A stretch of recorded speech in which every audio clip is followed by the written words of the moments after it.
Os irmãos podem se assentar.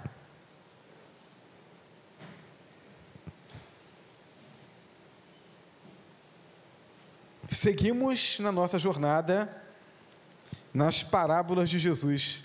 Eu confesso aos irmãos que eu espero, desejo que essa jornada esteja se constituindo em bênção para a vida de vocês, porque para a minha vida tem sido uma bênção.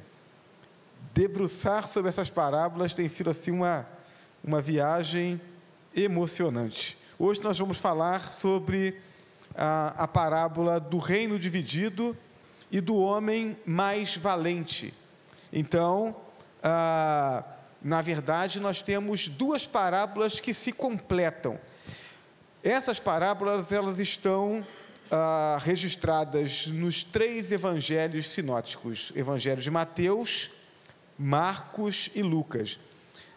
Eu vou priorizar o texto de Lucas, mas quero que os irmãos tomem nota, né? E depois, se não tomar nota agora, depois pode assistir o vídeo de novo, né? Pela graça de Deus, ele fica registrado lá no nosso canal no YouTube, para que você faça a leitura dos 3 textos. Então, vamos trabalhar com o texto de Lucas, vamos fazer menção de uma parte do texto de Marcos, mas Mateus também registra. Então, em Mateus, o texto está registrado no capítulo 12, versos 24 a 32. No Evangelho de Marcos está do capítulo 3, versos 22 a 29. E o texto de Lucas, em Lucas 11, 14 a 23, é o texto que nós vamos ler agora. A versão é a Nova Almeida atualizada. O texto diz assim, Lucas 11, a partir do verso 14. Certo dia, Jesus estava expulsando um demônio que era mudo. E aconteceu que, ao sair o demônio, o mudo passou a falar. E as multidões se admiravam. Mas alguns deles diziam: ele expulsa os demônios pelo poder de Beelzebu, o maior dos demônios. E outros, tentando, pediam dele um sinal vindo do céu. Mas Jesus, sabendo o que passava pela mente deles, disse-lhes: todo reino dividido contra si mesmo ficará deserto, e casa sobre casa cairá. Se também Satanás estiver dividido contra si mesmo, como o seu reino subsistirá? Isso porque vocês dizem que eu expulso os demônios por Beelzebu. E se eu expulso os demônios por Beelzebu, por quem os filhos de vocês os expulsam? Por isso, eles mesmos serão os juízes de vocês. Se, porém, eu expulso os demônios pelo dedo de Deus, certamente é chegado o reino de Deus sobre vocês. Quando o valente, bem armado, guarda a sua própria casa, todos os seus bens ficam em segurança. Mas, se aparecer alguém mais valente do que ele, vence-o, tira-lhe a armadura em que confiava e reparte os seus despojos. Quem não é por mim, é contra mim, e quem comigo não ajunta, espalha. Que Deus abençoe a leitura da sua palavra. Amém? Muito bem, sobre o que o texto trata e qual é o pano de fundo, né, o motivador desse texto, dessa declaração de Jesus. O relato bíblico presente nos 3 evangelhos sinóticos nos revela uma resposta de Jesus às 2 parábolas e mais a declaração que Jesus faz depois das 2 parábolas, se apresenta como uma resposta a um ataque que Lucas ele vai relatar como alguém entre a multidão, e Mateus e Marcos vão relatar como líderes religiosos que estavam entre a multidão e que perseguiam e combatiam contra o ministério de Jesus. O objetivo deles era impedir que Jesus continuasse desenvolvendo seu ministério, porque eles viam que Jesus, na medida que avançava no seu ministério, na medida em que ele ensinava, na medida que ele realizava esses sinais, as pessoas acreditavam cada vez mais nele. e aí isso esvaziava a estrutura religiosa que aqueles líderes defendiam. Então, por isso, eles atacam a Jesus. E a resposta de Jesus, ela vem com duas parábolas e uma terrível sentença, particularmente para aqueles líderes religiosos. Então, a primeira parábola é a parábola do reino dividido. Ele vai dizer, será que Satanás está lutando contra Satanás, está desfazendo a sua própria obra? A segunda parábola é a parábola do homem mais valente, e ele diz, se tem alguém valente, ele cuida, ele guarda a sua casa e as coisas que ele tem são dele, ele protege. Mas se chega alguém mais valente, pode tomar as coisas dele. Jesus está falando sobre ele mesmo como aquele que é mais valente e que chega e que retira das mãos de Satanás aqueles que estão sob seu domínio. E a declaração terrível, a sentença terrível que Jesus apresenta no final dessa palavra é a palavra no que diz respeito à blasfêmia contra o Espírito Santo. E ele, na verdade, está dizendo que aqueles líderes religiosos estão blasfemando contra o Espírito Santo. O contexto é a manifestação da autoridade de Jesus, libertando uma pessoa que estava possuída de um espírito mau, que Lucas vai dizer que era um espírito mudo. Então, Lucas destaca apenas a questão de que aquela pessoa que estava possessa, ela era muda. Quando Mateus descreve essa história, ele vai dizer que, além de mudo, aquele homem também era cego. Mas quando Jesus repreende aquele espírito e ele sai daquela pessoa, aquela pessoa automaticamente volta a ver e a falar. Ela foi liberta do poder daquele espírito. Diante da incontestável manifestação de poder e autoridade de Jesus, porque num primeiro momento, quando Jesus inicia o seu ministério e ele começa a incomodar os líderes religiosos, eles vão questionar se o que ele está fazendo é verdade mesmo, se ele tem realmente poder, se não é uma farsa, se não é uma mentira, se não é uma ilusão. Mas, na medida em que Jesus avança no seu ministério e que ele manifesta diante de todas as pessoas o seu poder, então eles não têm mais como contestar que algo de extraordinário, de sobrenatural está acontecendo. Então, qual é o meio que eles têm para enfraquecer Jesus e para tentar parar o ministério dele? É dizer que, na verdade, sim, ele tem poder, mas que o poder dele não vem de Deus, mas vem de Beelzebul, o príncipe, o chefe, o maior de todos os demônios. Com essa acusação, eles não só negavam o poder de Deus que se revelava em Jesus Cristo, mas eles também buscavam condenar Jesus. Por quê? Porque na lei de Moisés estava escrito que se alguém no meio do povo fizesse algum sinal, alguma coisa sobrenatural, e que com esse sinal desviasse o povo para adorar a outros deuses e não o Deus de Israel, que essa pessoa deveria ser apedrejada. Então, eles tentam, dessa forma, com essa acusação, convencer aqueles que estão ao redor de que Jesus está com a manifestação do poder de Beelzebul, tentando desviar o povo da adoração e do serviço a Deus. Diante dessa acusação, é que Jesus traz a resposta. Por quê? Porque Jesus quer não só mostrar para eles, mas também deixar claro para a multidão que aquilo que ele estava fazendo era a manifestação do reino de Deus que se fazia presente entre os homens. E aí, é importante que a gente chame a atenção, destaque algo muito interessante. No Velho Testamento, nós não vamos ver nenhum relato de exorcismo, nenhum relato de alguém que chega e que repreende, que liberta uma pessoa do poder de um demônio. Não há esse registro. A coisa mais próxima que nós temos disso no Velho Testamento é quando o texto diz que Saul, o primeiro rei de Israel, ele era, em alguns momentos, tomado por um espírito mau, e que quando Davi tocava a sua harpa, então aquele espírito saía.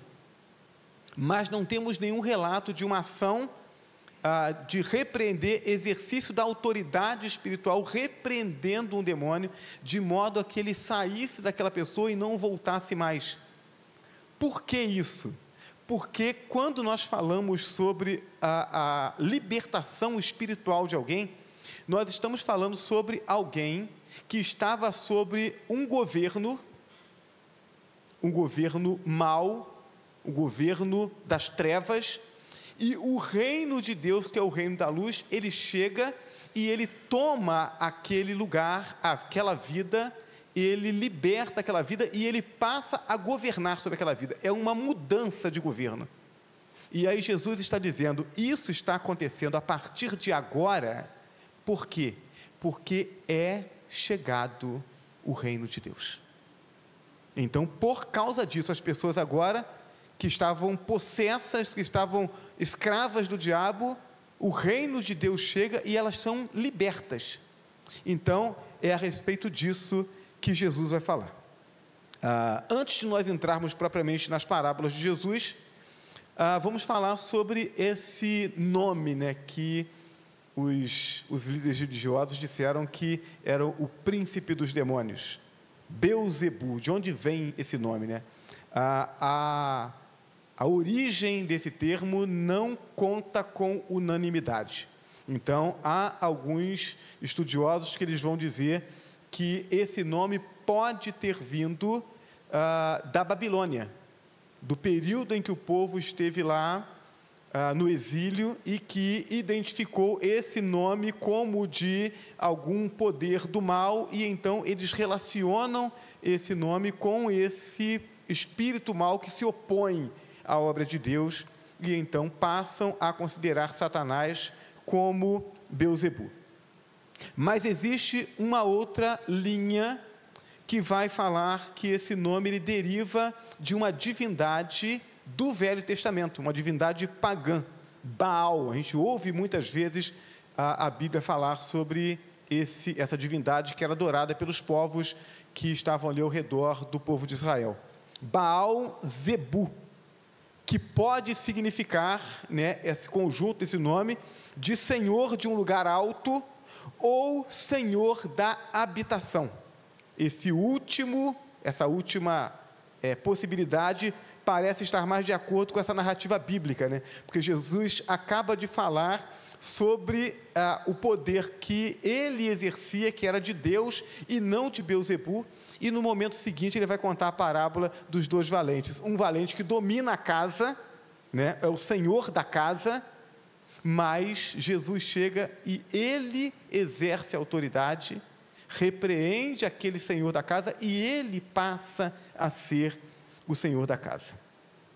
Então, Jesus agora apresenta as parábolas em sua defesa e do seu ministério diante daquela acusação. A primeira parábola é a parábola do reino dividido. O texto diz: mas Jesus, sabendo o que passava na mente deles, disse-lhes: todo reino dividido contra si mesmo ficará deserto, e casa sobre casa cairá.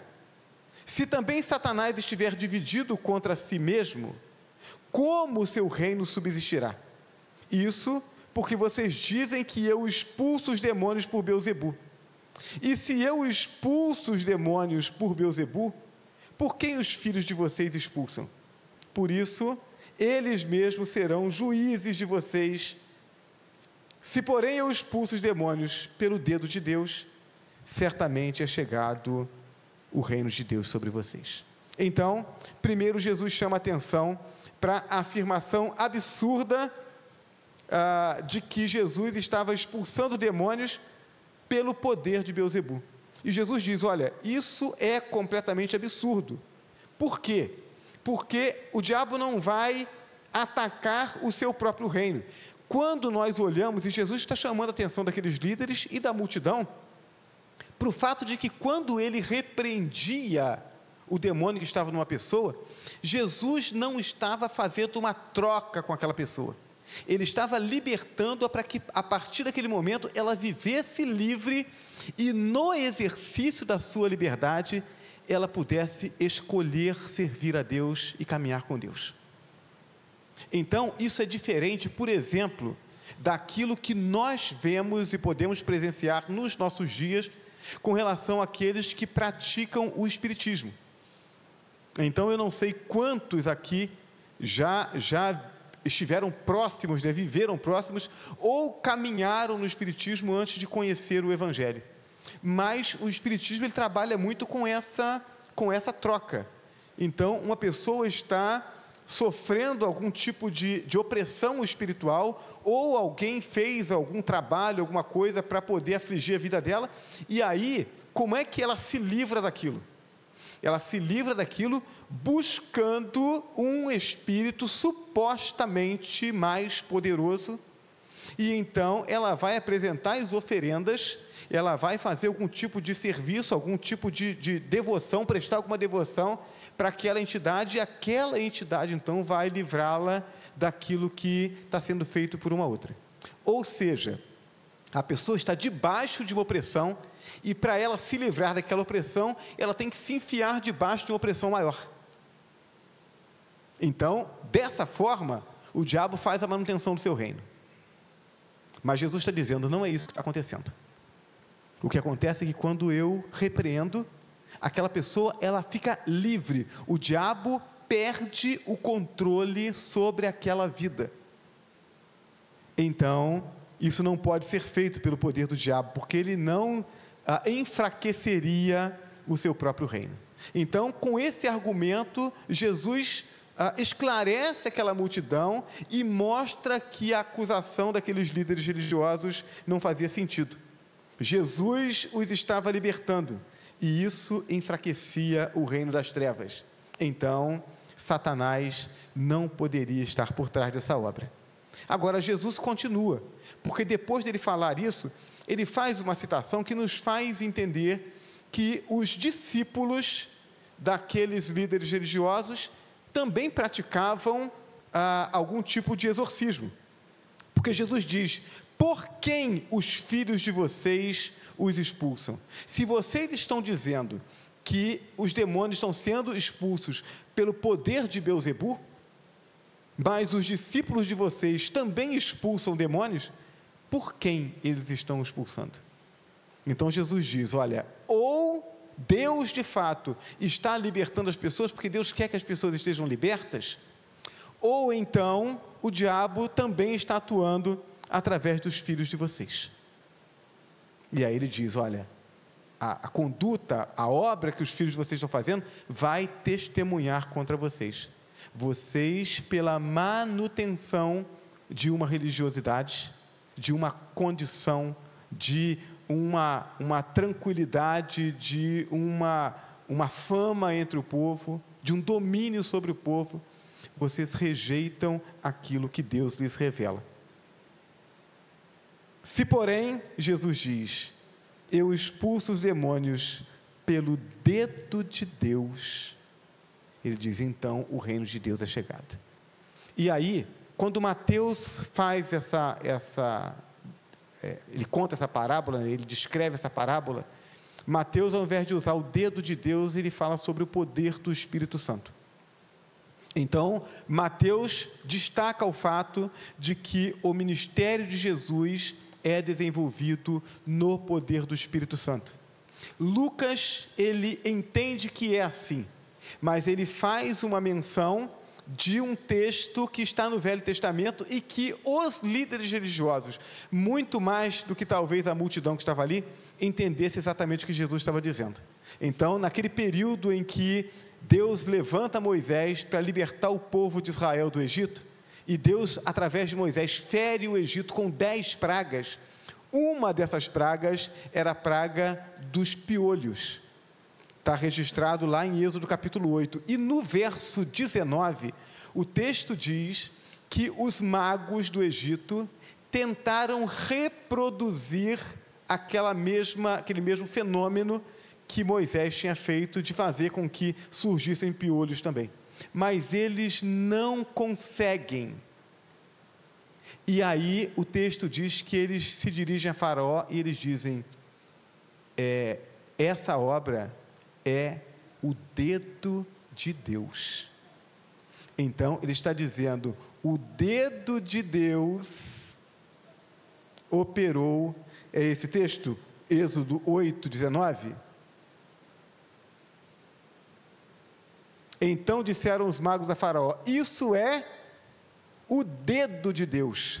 Então, quando Jesus diz, se a obra que eu estou fazendo, se o fato de eu estar expulsando os demônios é pelo dedo de Deus, então, quando ele diz isso, os líderes entendem ao que ele está se referindo.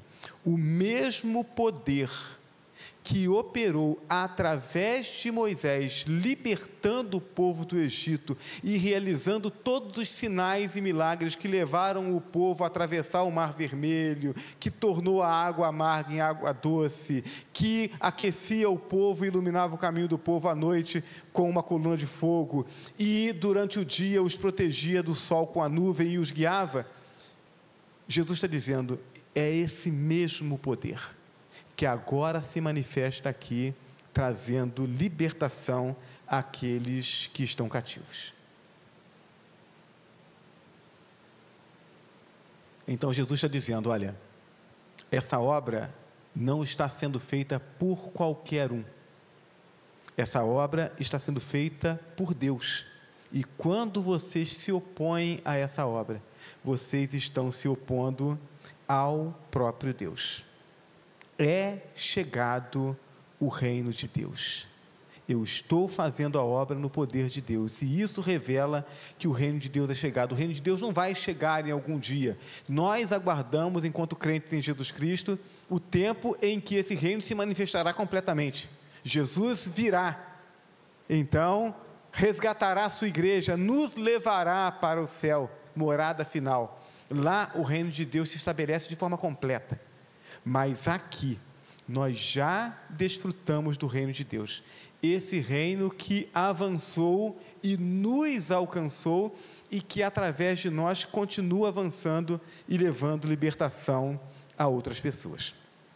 Bom, Jesus conta essa parábola e, ato contínuo, ele conta uma segunda parábola. Então, ele falou sobre a questão de que Satanás não pode lutar contra Satanás, e no momento seguinte ele conta a parábola do homem mais valente.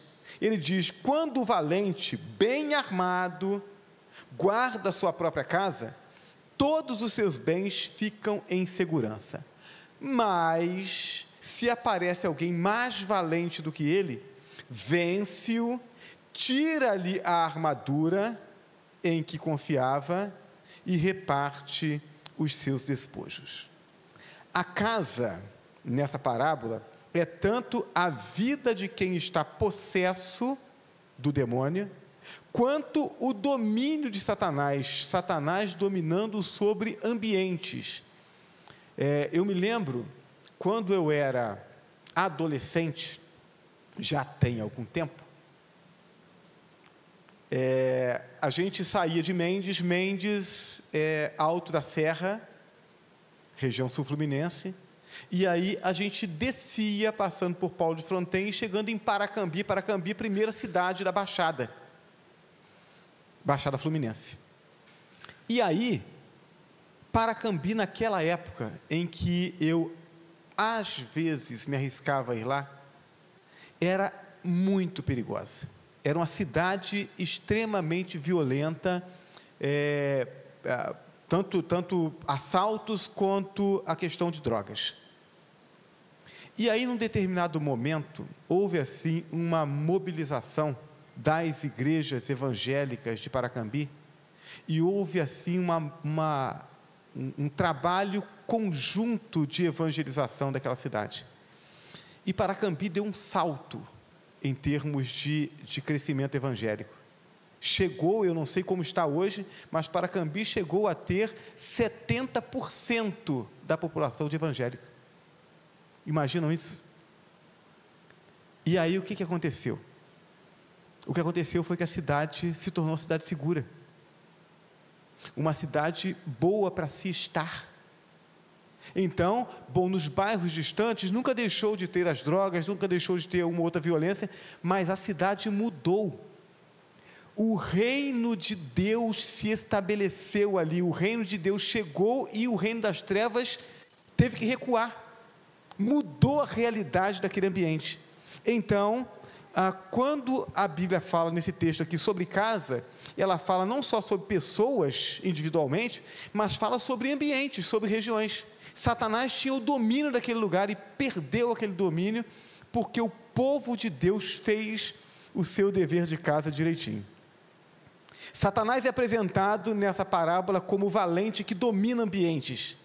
Ele tem poder, ele tem armas, ele tem casa e ele tem bens. É essa descrição que Jesus faz aqui. Então, não só a casa como a pessoa que ele domina, mas a casa como o ambiente que ele domina. Mas Jesus é muito maior, ele vai dizer: chegando alguém mais valente, esse é Jesus.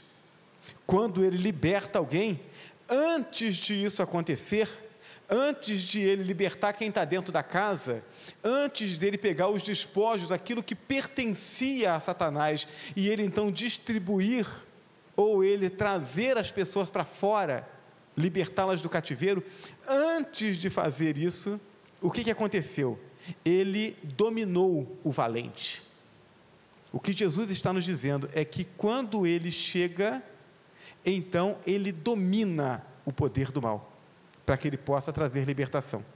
Jesus entrou no ambiente de Satanás e libertou quem estava lá. Entrou na vida da pessoa e expulsou quem a escravizava. É essa a mensagem dessa parábola.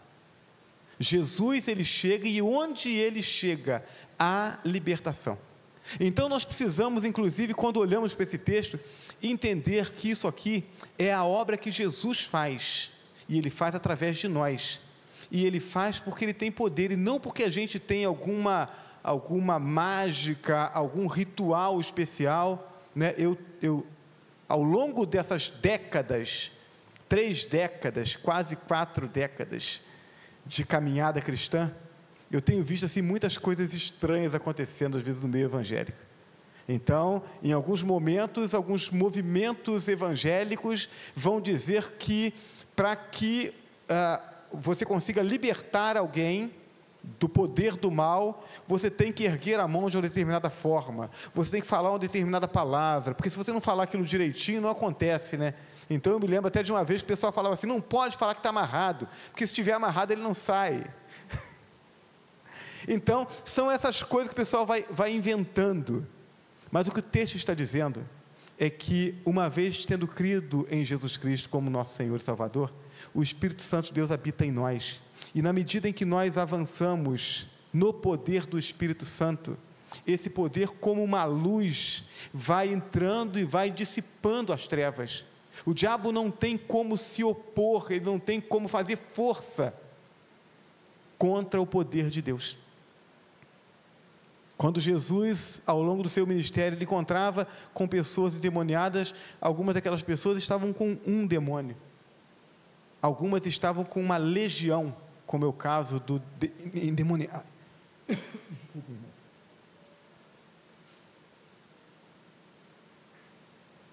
Como é o caso do endemoniado gadareno. Tem uma legião. Uma legião romana tinha 10.000 soldados, acho que era isso.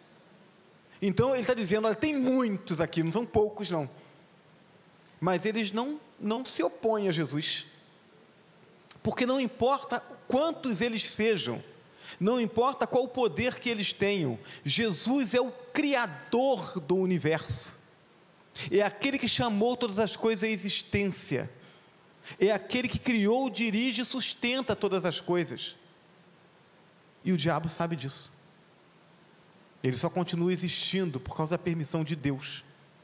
Então essa percepção, ela precisa estar arraigada nos nossos corações, para que nós não tenhamos medo daqueles que estão nas trevas, daqueles que operam o poder das trevas, porque a Bíblia diz que maior é aquele que está em nós do que aquele que está no mundo. Deus escolheu usar os crentes na nossa fragilidade para depositar em nós o seu poder, o poder do seu Espírito. É o tesouro depositado em vasos de barro. Nós somos frágeis, mas o poder que habita em nós, ele é incomparável. Por isso nós podemos seguir adiante e fazer a vontade de Deus e fazer com que o reino de Deus continue avançando. Jesus adverte, porém, quanto à necessidade de que a casa espiritual seja governada por Deus. E aqui Jesus vai falar muito especificamente a respeito da pessoa que foi liberta de uma opressão demoníaca. Então, ele diz, olha, precisa haver a troca de governo. Então, Jesus chegou e ele disse para o demônio, sai, e o demônio tem que sair. Então, ele limpou a casa. Mas aquele que foi liberto, ele precisa convidar Jesus para entrar. O Senhor limpou a minha casa, agora eu quero que o Senhor reine aqui. Se ele não faz esse convite, a casa fica vazia. E aí Jesus vai continuar no texto de Lucas, capítulo 11, versos 24 a 26, ele diz assim, quando o espírito imundo sai de uma pessoa, anda por lugares áridos procurando repouso, e não o achando, ele diz, voltarei para a minha casa, de onde saí. E voltando, a encontra varrida e arrumada. Então vai e leva consigo outros 7 espíritos piores do que ele, e entrando habitam ali, e o último estado daquela pessoa se torna pior do que o primeiro. Então, no poder e na autoridade de Jesus, qualquer crente em Jesus Cristo pode repreender um espírito imundo e o espírito vai ter que sair. Mas exorcismo não é libertação. Então, por muitas vezes me perguntaram se na igreja onde eu pastoreava tinha culto de libertação. E eu dizia, sim, temos culto de libertação. Pastor, mas a igreja de vocês não é tradicional? Sim, é tradicional. Mas tem culto de libertação? Claro que tem. Todo culto em nossas igrejas é culto de libertação, porque nós pregamos a palavra de Deus. E a palavra de Deus, ela limpa os corações e ela permite que a pessoa abrace a salvação em Jesus Cristo. Aí, ela é liberta. Quando isso não acontece, nós vamos ver o que acontece em muitos grupos religiosos, em que a pessoa vai numa reunião, aí chega lá, invocam o espírito se manifesta, aí o líder religioso vai e repreende, aí ele sai. Quando chega na semana seguinte, a pessoa vem de novo, torna a cair, torna a ficar possessa, torna a repreender, ela torna a sair. Vai na outra semana, a mesma coisa. O que está acontecendo? É só exorcismo, não há libertação. Então, Jesus está falando sobre a realidade espiritual que está no mundo e que em alguns momentos, muito particularmente na vida de algumas pessoas, que é o domínio de Satanás. O reino de Deus, ele vem para retirar esse governo do mal que escraviza as pessoas e estabelecer o governo de Deus. Pastor, mas e se a pessoa não quiser nenhum dos 2 governos? Não tem jeito. Porque nós não somos, não surgimos por acaso, não surgimos espontaneamente, nós não nos autocriamos, nós fomos criados para servir. Se não servirmos ao Deus amoroso que nos criou, nós serviremos ao diabo que nos escraviza. Então, é necessário que um governo se estabeleça na vida das pessoas. Se elas não abrirem o coração para que Deus governe com amor, o diabo governará com a força. Por isso, é necessário que as pessoas abram o coração para Jesus. Por fim, Jesus, depois de falar sobre essas 2 parábolas, ele dá a última palavra falando a respeito da blasfêmia contra o Espírito Santo. E aí, o Evangelho de Marcos vai registrar isso. Jesus diz, em verdade lhes digo, que tudo será perdoado aos filhos dos homens, os pecados e as blasfêmias que proferirem, mas aquele que blasfemar contra o Espírito Santo, nunca terá perdão, visto que é réu do pecado eterno. Então vejam, existe um contexto, sempre que nós formos interpretar um texto bíblico, nós precisamos interpretá-lo dentro do contexto em que ele está escrito, né? um princípio básico de interpretação da Bíblia é eu perguntar o que aquele texto significava naquele contexto para aquelas pessoas. O contexto é: Jesus acaba de realizar um milagre de libertar uma pessoa no meio de uma multidão e líderes religiosos o acusam de estar fazendo aquela obra no poder de Beelzebu, o príncipe dos demônios. Então, é nesse contexto que Jesus faz essa declaração. A Bíblia fala sobre alguns comportamentos que devem ser evitados em relação à pessoa do Espírito Santo. Jesus está operando no poder do Espírito Santo. Vamos nos lembrar que Jesus se esvazia de si mesmo e se torna carne, nasce como um bebê, vive uma vida como um ser humano normal, só que sem pecado.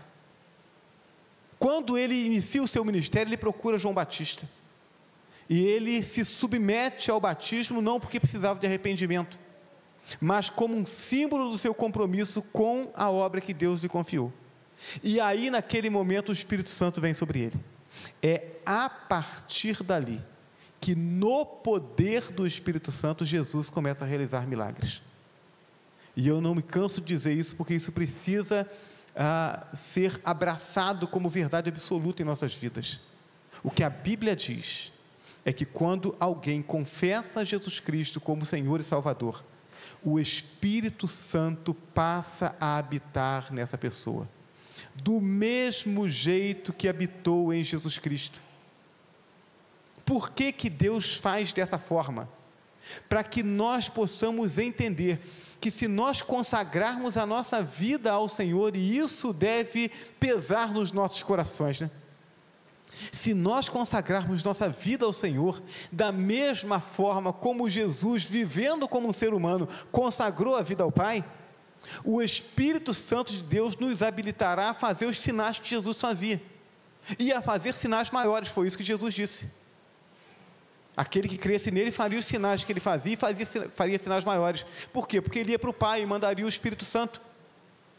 Então, o texto chama a nossa atenção para isso. O Espírito Santo de Deus, que operava através de Jesus, continua operando no seio da igreja. Então, a Bíblia fala sobre alguns comportamentos que devem ser evitados em relação ao Espírito Santo.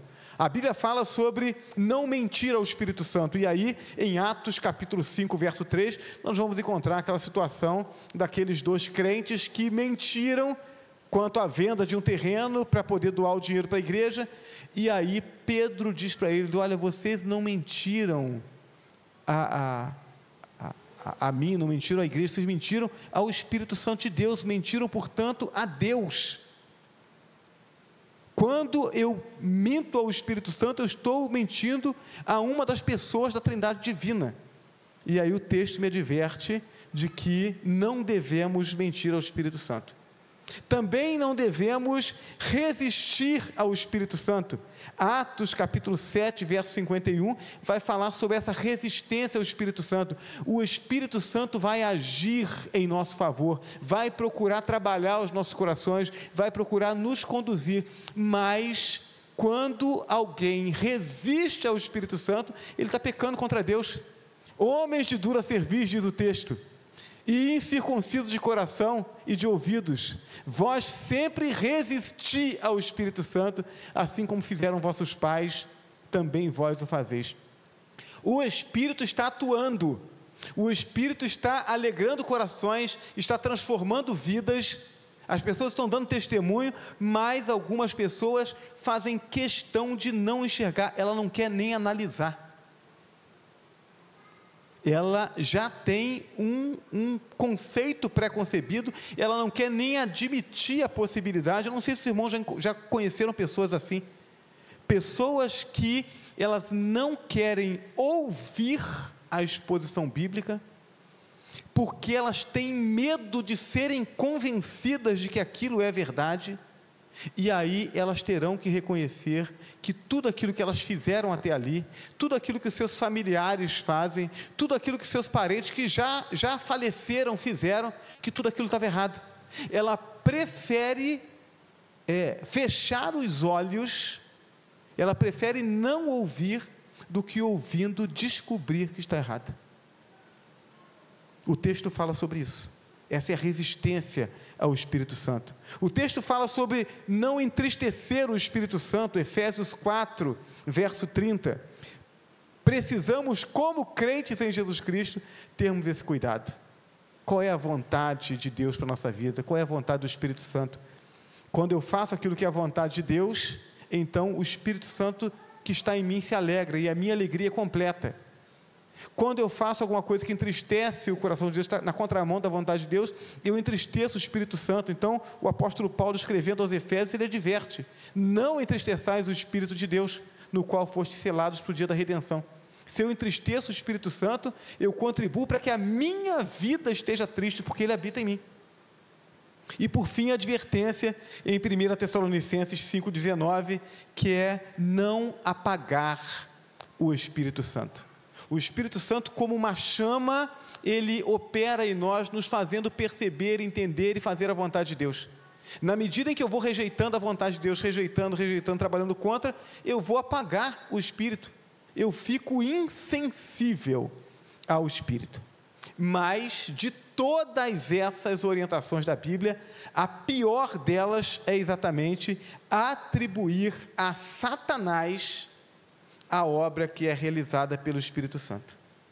Quando alguém nega que aquilo que está sendo feito pelo Espírito Santo é de fato a manifestação do poder de Deus, ele diz: o que está acontecendo, quem está fazendo é o diabo.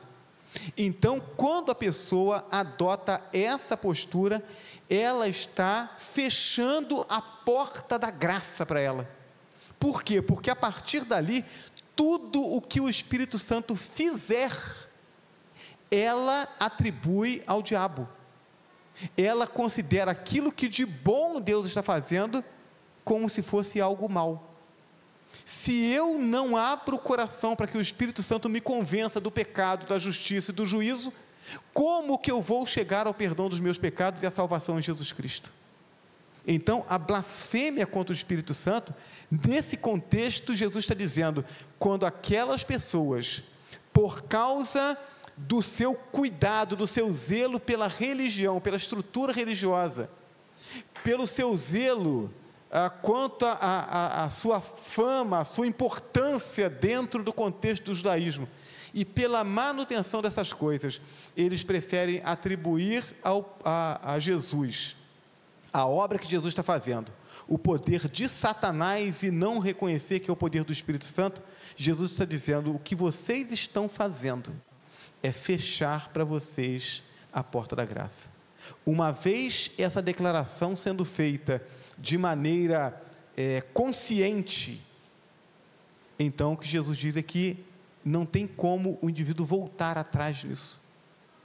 Ele estabeleceu um padrão para a sua vida espiritual, e ele vai caminhar nesse padrão, de modo a cada dia estar mais longe da vontade de Deus. É uma decisão consciente. De vez em quando, eu encontro um crente levantando essa questão sobre o pecado contra o Espírito Santo e dizer: pastor, eu morro de medo de blasfemar contra o Espírito Santo, porque é um pecado sem perdão. E aí eu digo: se você tem medo de blasfemar contra o Espírito Santo, isso já é prova de que você jamais fará isso. Pastor, mas isso eu fiz sem saber, sem querer. Não, se o meu coração teme blasfemar contra o Espírito Santo, se o meu coração reconhece a obra do Espírito Santo na minha vida, na vida da igreja, se o meu coração reconhece que Deus está operando a sua salvação no contexto da igreja, através do poder do Espírito Santo, e eu não quero me opor a isso, então não, eu não vou de forma nenhuma pecar contra o Espírito, porque esse pecado da blasfêmia contra o Espírito, segundo as palavras de Jesus, é algo feito de forma deliberada, a fim de fazer a manutenção do seu próprio interesse em detrimento dos interesses do reino de Deus. Por fim, falamos sobre o Espírito Santo que habitou em Jesus, que conduziu no seu ministério e que também habita em cada um de nós. Então, se temos que tirar uma lição desse texto que lemos e dessa parábola, ou dessas duas parábolas, é que a nossa missão, uma vez que o mesmo Espírito habita em nós, a nossa missão é avançar com o reino de Deus e levar libertação para aqueles que ainda estão em trevas. E nós fazemos isso quando nós seguimos as ordens de Jesus e testemunhamos. Então, eu não preciso falar bonito, eu não preciso ter profundo conhecimento teológico, eu preciso compartilhar com as pessoas: Jesus transformou a minha vida. Essa é uma palavra simples, é uma palavra simples.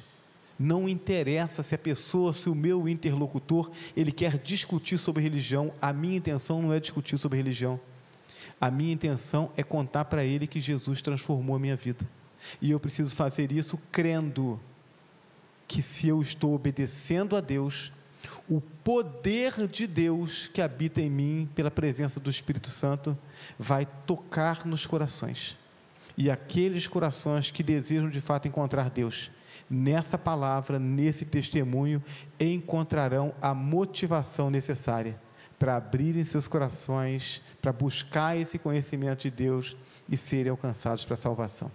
Você não precisa ser teólogo para testemunhar de Jesus, você só precisa viver a alegria da comunhão com Ele diariamente e contar para as pessoas aquilo que está acontecendo.